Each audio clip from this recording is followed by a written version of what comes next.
इसरो की तरफ से बड़ी स्टेटमेंट आ रही है कि 2 सितंबर को वो मिशन सन लॉन्च करने वाले हैं। किस तरह ये लोग बेशर्मी से झूठ बोलते हैं। चाइना देखे सुपर पावर माना जाता था, वो भी अब इंडिया के पास आकर कह रहा है कि भाई जो टेक्नोलॉजी आपने यूज की, जिस तरीके से आप साउथ पोल पर गए, हम भी जाना चाहते हैं। सिर्फ मैं ही नहीं, पूरी दुनिया में लोग इनका मजाक बना रहे हैं। नासा ने या किसी और स्पेस एजेंसी ने कंफर्म नहीं किया है कि जो इन्होंने लैंडिंग की है ये कंफर्म लैंडिंग है। इंशाल्लाह देखना कि पाकिस्तान 2023 में कैसे मून पर भी जाएगा, कैसे सूरज पर भी जाएगा, कैसे बादलों में जाएगा, कैसे गुफा में जाएगा, वहां जाएगा जहां पर आप लोगों की सोच भी नहीं होगी। ਚੰਦ ਤੇ ਪਹੁੰਚ ਗਏ ਆ ਤੇ ਆਪਾਂ ਕਿੱਥੇ ਤੱਕ ਪਹੁੰਚ ਗਏ ਆ? ਅਸੀਂ ਭਾਈ ਉਹਨਾਂ ਦੇ ਉੱਤੇ ਹਾਂ ਅਸੀਂ। ਇਹ ਉਹਨਾਂ ਦੇ ਇੰਡੀਆ ਦੇ ਚੰਦ ਇੰਡੀਆ ਦੇ ਮਿਸ਼ਨ ਦੇ ਉੱਤੇ ਆ ਤੁਸੀਂ? ਇਨਸ਼ਾਅੱਲਾ ਅਲਹਮਦੁਲਿਲਾ। ਕਿ ਇੰਡੀਆ ਨੇ 615 ਕਰੋੜ ਰੁਪਏ ਲਾ ਕੇ ਗਿਆ ਹੈਗਾ ਵਾ, ਤੇ ਤੁਸੀਂ ਕਿੰਨੇ ਪੈਸੇ ਲਾ ਕੇ ਉਹਨਾਂ ਦੇ ਉੱਤੇ ਪਹੁੰਚ ਗਏ ਆ? ਭਾਈ ਅਸੀਂ ਉਹਨਾਂ ਨੇ 600 ਕਰੋੜ ਲਾਇਆ ਸੀ, 900 ਕਰੋੜ ਲਾ ਕੇ 2 सीढ़ियां बता लांगे। अगर हिंदुस्तान गया है ना तो हिंदुस्तान में पानी की कमी है। वो कहते हैं कि हमें अब मून पे बसना चाहिए क्योंकि धरती पे तो पानी खत्म हो गया। अगर हम जाएंगे ना तो हम पानी के लिए नहीं जाएंगे, हम वहां पर पार्क बनाएंगे, हम वहां पर इंडस्ट्री बनाएंगे, हम वहां पर वो कुछ बनाएंगे कि वहां के हलाई मखलूक जो है ना वो बेरोजगार नहीं होंगे। पागल हो गई है दुनिया भाई, सिर्फ पाकिस्तान नहीं दुनिया पागल हो गई है चंद्रयान के मून पे पहुंचने से। भाई अगर पता होता कि चंद्रयान की सॉफ्ट लैंडिंग के बाद दुनिया में ऐसा बवाल आएगा तो भाई ISRO की टीम तो यही सोचती कि भाई हम तो 50-60 चंद्रयान एक साथ भेज देते। लो जी 20 मिनट तक इंशाल्लाह ये भी हमारे जो पाकिस्तान के साइंसदान है ये भी चांद पर पहुंच जाएंगे। ऊपर से बम फेंकेंगे दिल्ली में बम फेंकेंगे। हर एक मुल्क के अंदर हम बदनाम हो रहे हैं। अभी अमेरिका के अंदर से भी एक बहुत बड़ी न्यूज़ आई है कि अमेरिका के अंदर एक डॉक्टर थे जो कि टेररिस्ट हमलों में शामिल हुए। दूसरी तरफ इंडिया से न्यूज़ आती है कि आने वाले टाइम के अंदर प्राइम मिनिस्टर जो हैं वो अमेरिका के, वो इंडियन बनेंगे। टेररिज्म के लिहाज से इंडिया हमसे बहुत आगे है, टेररिस्ट है, दहशतगर्द है।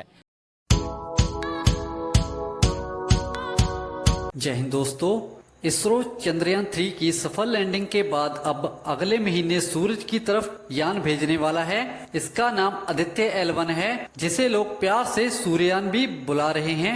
आदित्य L1 की लॉन्चिंग 2 सितंबर को श्रीहरिकोटा के सतीश धवन स्पेस सेंटर से होगी। अहमदाबाद में मौजूद इसरो के स्पेस एप्लीकेशन सेंटर के डायरेक्टर नीलेश M देसाई ने कहा कि आदित्य L1 तैयार है और लॉन्चिंग के लिए रेडी है। यह 15 लाख किलोमीटर की यात्रा 127 दिन में पूरा करेगा। यह हेलो ऑर्बिट में तैनात किया जाएगा, जहां पर L1 पॉइंट होता है। आदित्य L1 को PSLV रॉकेट से लॉन्च किया जाएगा, जिसे देख पाकिस्तान में हड़कंप मच गया है। इसी पर आज की पाक मीडिया की चर्चा आइए सुनते हैं। पाकिस्तान की जो कंडीशन है देखा जाए, कभी बिजली के बिलों की हड़ताल चल रही है, कभी महंगाई की बात चल रही है। नेबर कंट्री की बात करें, आपने भी देखा होगा कि वो चांद पे पहुंच चुके हैं और अब वो मिशन सन लॉन्च करने वाले हैं 2 सितंबर को। वो इतनी तेज़ी से डेवलपमेंट और इस तरीके से टेक्नोलॉजी के ऊपर वर्क कर रहे हैं। हमारे यहाँ पे टेक्नोलॉजी चलाने के लिए बिजली नहीं है। सर आज ही मैं न्यूज़ सुन रहा था, इस्लामाबाद के अंदर एक बंदे के बिजली के बिल बहुत ज़्यादा आए हैं। ठीक है, उस बंदे ने क्या किया, अपना मोटर बाइक बेच के बिल दिया है और इस दफ़ा दोबारा आ गया और उसने जो है ना अब सुसाइड कर लिया। और ये एक स्टोरी ऐसी नहीं है या एक न्यूज़ ऐसी नहीं है। गुजरांवाला में, लाहौर में ऐसे कई वाक़यात देखने को मिलते हैं। सर आप साइंस के स्टूडेंट भी हैं, साइंस पढ़ाते भी हैं, कंप्यूटर साइंस। अभी भी दौर ये साइंस का है, आने वाला दौर तो बिल्कुल साइंस का आने वाला है, टेक्नोलॉजी का आने वाला है। आप क्या समझते हैं, इंडिया जैसे मून पे चला गया, अब वो मिशन सन की तैयारी कर रहा है, उन्हें फ़ायदा क्या है इस चीज़ का? मतलब ये टेक्नोलॉजी के हवाले से ये काम कर। सर सबसे पहली बात तो ये है कि साइंस अब जितने भी ये जिस तरह गूगल हो गया, ट्विटर हो गया, इन ये जितनी बड़ी बड़ी ऑर्गेनाइजेशन है, इन सब ऑर्गेनाइजेशन के CEO जो है ना मोस्टली इंडिया वाले। ठीक है, अब वो जब जितनी भी IT की कंपनीज आएंगी वो तो प्रेफर करेंगी इंडिया वालों को, क्योंकि वो काम इस पे कर रहे हैं और उसके अलावा वो सर्व कर रहे हैं ना। उन्होंने दुनिया को साबित किया है कि साउथ पोल पे उतने जहां आज तक पहले कोई नहीं उतरा। ऐसे ही है, बिल्कुल। और दूसरा ये है कि IT के ऊपर वो बहुत आगे। हम कहते हैं जनाब हमारी आर्मी बड़ी अच्छी है, हम मतलब सारा कुछ कर रहे हैं, नो डाउट। बिल्कुल आर्मी के ऊपर हमें प्राउड है, लेकिन यार खाली प्राउड से नहीं है। लोग फ्रस्ट्रेटेड हो गए हैं। काइंडली इसके ऊपर आप सोचा जाए सर। बहुत शुक्रिया। अच्छा सर, आप दूसरे भाई की तरह आप क्या कहना चाहेंगे? ये बात जो आपने सुनी, ये सर हैं हमारे, अभी ये टीचर हैं और बच्चों को पढ़ाते हैं, इन्होंने जो बात की है मैं एग्री करता हूँ कि बड़ी तादाद में लोग बाहर जा रहे हैं। क्या वजह समझते हैं क्यों लोग बाहर जाते जा रहे हैं? पाकिस्तान से मोहब्बत नहीं है या पाकिस्तान में रोजगार नहीं है? सर रोजगार तो पाकिस्तान में है, लेकिन जो 700-800-500 रुपए दिहाड़ी पे मजदूर तबका है, अगर उसको 20,000 रुपए बिल आ जाएगा, वो सुसाइड के अलावा उसके पास ऑप्शन क्या है? ऐसे ही है। अगर 20,000 रुपए एक बंदे की इनकम सैलरी मंथली हो, उसके एक्सपेंस 50,000 रुपए हो, वो किधर से 30,000 रुपए लाएगा? मुझे ये बताइएगा, आपके जो स्टूडेंट्स हैं, कभी डिस्कशन तो होती है, क्या कहते हैं कि हमने डिग्री करके बाहर? सर 2-3 साल पहले अगर मैं खुद का सोचूं ना, तो मैंने मैंने कभी नहीं था सोचा कि मैं बाहर जाऊंगा, लेकिन अब मैं सिर्फ वो मौका तलाश कर रहा हूँ। अब सोचे कि मैं मौका तलाश कर रहा हूँ तो मेरे स्टूडेंट कैसे रह सकते हैं? यानी पाकिस्तान में टीचर्स जो से हैं, प्रोफेसर जो से हैं, वो सोच रहे हैं कि किसी तरीके हमें पासपोर्ट में हमें वीज़ा लगे और हम बाहर जाएं, तो डेफिनेटली स्टूडेंट्स भी यही सोचेंगे। इंडिया टेक्नोलॉजी में जो वर्क कर रहा है, हमें हमेशा 75-76 साल नफरतें तो बताई गई, दुश्मनियाँ बताई गई, तो इस चीज़ में मुकाबला क्यों नहीं बताया गया? अब अचानक ये पोल खुल रहा है, पता चल रहा है सोशल मीडिया की वजह से कि भाई वो तो बहुत आगे चले गए हैं, तो अब हमें मतलब ये है कि कैसा फील होता है? सर मैंने ये चीज़ कल पढ़ रहा था, मुझे रीडिंग का शौक है कि 271 बिलियन डॉलर अगर इंडिया इस चीज़ पे अपने आप को कर जाता है ना मुकम्मल, तो इसका फ़ायदा 271 बिलियन डॉलर्स का है। ठीक हो गया। हमारे पास तो इधर बिलियन क्या मिलियन भी नहीं है ना, हम जिसमें अपने आप को प्रोवाइड कर सके ना। हम तो ये चीज़ पे अपने अना की जंग में हम फंस गए, पाकिस्तानी गरीब अवाम। और हमारे तो मिनिस्टर साहब आज से 2-3 साल पहले फौज साहब कहते थे क्या फ़ायदा है, क्या ज़रूरत है चांद पे जाने की? बिल्कुल।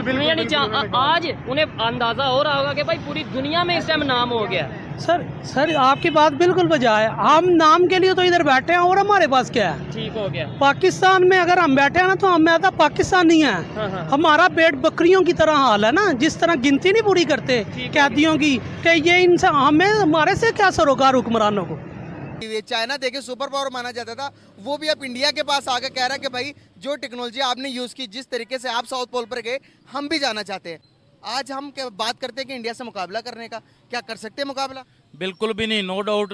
हालांकि हमारी आबादी जो रजिस्टर्ड है वो तो कम है, लेकिन अनरजिस्टर्ड मेरा ख्याल है 25-30 करोड़ के करीब होगी।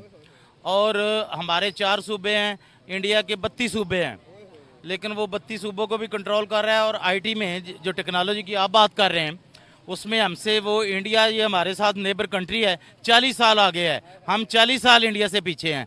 बाकी कंट्री का तो मुकाबला भी हमने क्या करना है, और आइंदा जिसने भी जाना है, जिसके पास टेक्नोलॉजी होगी। हमें बताएं, चाइना के अलावा हमारे किसके साथ ताल्लुकात बेहतर है? ये खारजा पॉलिसी जो है ना, उस पर मैं डिस्कस नहीं करना चाहता। वो इस तरह है कि इंडिया जो कि बहुत बड़ा मुल्क है, उसके साथ हर मुल्क चाहता है कि जो बड़ा आबादी वाला मुल्क हो, वहाँ उनकी चीज़ें जो बिकती हैं, तो ये उसमें ये आंसर भी शामिल है। और दूसरी खारजा पॉलिसी होती है, खारजा पॉलिसी की बात छोड़ें, हम मुल्क में जो इंटरनल पॉलिसी है ना, वो दुरुस्त हो जाए तो हम आगे जा सकते हैं। सर हर एक मुल्क के अंदर हम बदनाम हो रहे हैं। अभी अमेरिका के अंदर से भी एक बहुत बड़ी न्यूज़ आई है कि अमेरिका के अंदर एक डॉक्टर थे जो कि टेररिस्ट हमलों में शामिल हुए। दूसरी तरफ इंडिया से न्यूज़ आती है कि आने वाले टाइम के अंदर प्राइम मिनिस्टर जो हैं वो अमेरिका के, वो इंडियन बनेंगे। सर उनमें और हमारी सोच में कितना डिफरेंस है? हम शामिल हो रहे हैं, हमारे नाम आ रहे हैं टेररिस्ट हमलों में, और उनके नाम आ रहे हैं कि भाई मुल्क के प्रेसिडेंट बनेंगे वो। टेररिज्म के लिहाज से इंडिया हमसे बहुत आगे है, टेररिस्ट है, दहशतगर्द है। कैसे? लेकिन उनका मीडिया इतना स्ट्रॉन्ग है कि मीडिया पे कोई खबर आने नहीं देते। हमारा मीडिया जो है, वो हमें ज़्यादा जो बयान करता है, इस वजह से जो है हमने टेररिस्ट की। दूसरी बात ये है कि हमें अपना इमेज बनाना चाहिए बाहर की दुनिया में। मैं कट कर रहा हूँ, सॉरी आपको। हम अगर हमारा मीडिया बताता तो दुनिया का मीडिया तो इंडिया का बता सकता है ना। अगर हम नहीं भी बताते और अगर वो नहीं भी बताते तो दुनिया तो बताए कि इंडिया टेररिस्ट है, लेकिन दुनिया तो वहाँ पर तो इंडिया के उठा। अभी देखें कि ये अफ्रीका के अंदर क्या हुआ, एक मीटिंग होती है ब्रिक्स की, वहाँ पर बेस्ट लीडर का खिताब दिया जाता है नरेंद्र मोदी को। इंडिया को इसरो पर कामयाबी मिली है। अब आने वाले कुछ टाइम के अंदर बताया जा रहा है कि दुनिया की सबसे टॉप जीडीपी वो इंडिया की होगी। सर क्या वो बात है, हम कहाँ हैं? देखें मेरी बात सुने, इंडिया की गवर्नमेंट जो है वो कंट्रोल्ड है, अवाम जो है उनकी पुअर है, हमारी अवाम अमीर है, गवर्नमेंट जो है उनके पास कोई कंट्रोल नहीं है। और कोई भी बात जो है, अब मैं करूँगा बात तो किसी और तरफ निकल जाएगी।